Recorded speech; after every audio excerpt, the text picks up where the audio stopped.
What's going on in America today? Why are we over our heads in debt? Why can't the politicians bring debt under control?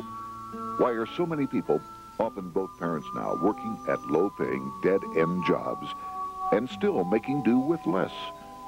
What's the future of the American economy and way of life?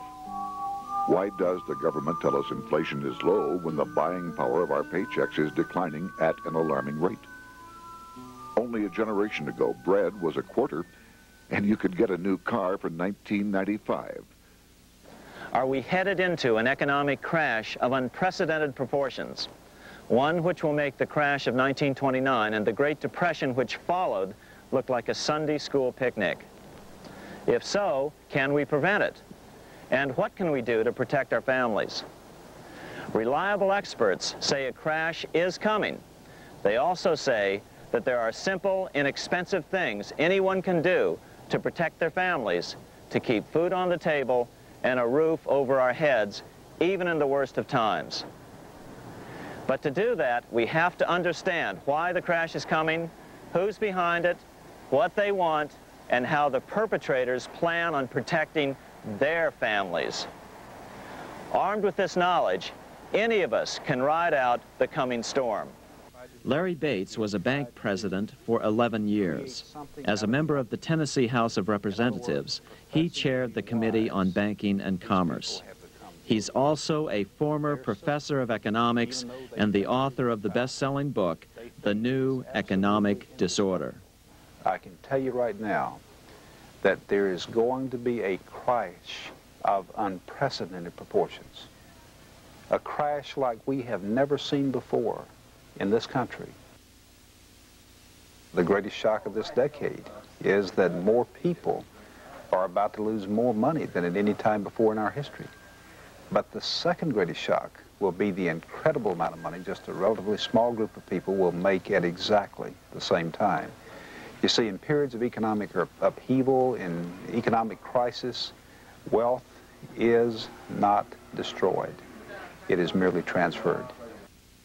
Presidential candidate Charles Collins is a lawyer, has owned banks, and served as a bank director. He believes we'll never get out of debt because the Federal Reserve is in control of our money.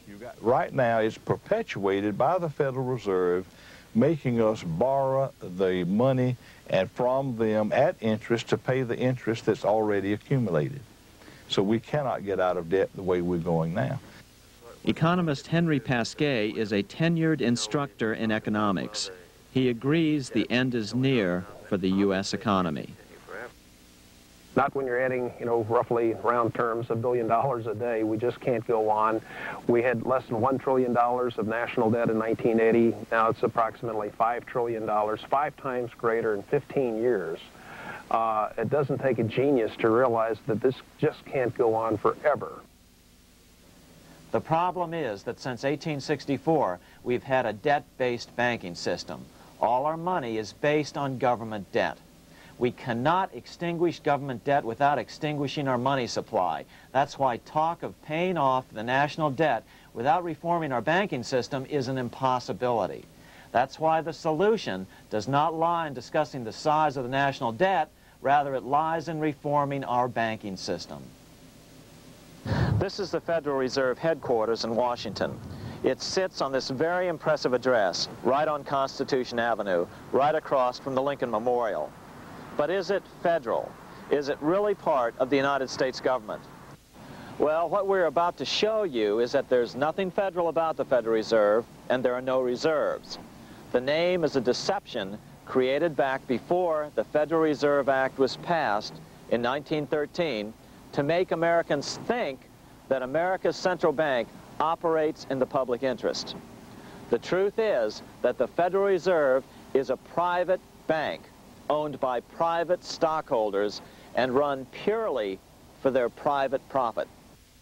That's exactly correct. The Fed is a privately owned for-profit corporation, which again has no reserves, at least no reserves available to back up the Federal Reserve notes, which is our common currency.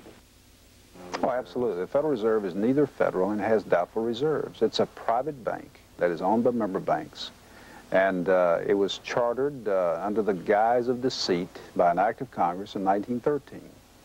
December the 23rd, 1913, when most members of the Congress had gone home for the holidays, the House of Representatives had passed the Federal Reserve Act of 1913, but it was having difficulty in getting out of the Senate. And most people had gone home. But one of the things that I used to make sure and check is when we had a recess in legislative circles, you want to make sure that you adjourn what is called sine die, without day. The Senate had not adjourned sine die, without day. It was still technically in session, so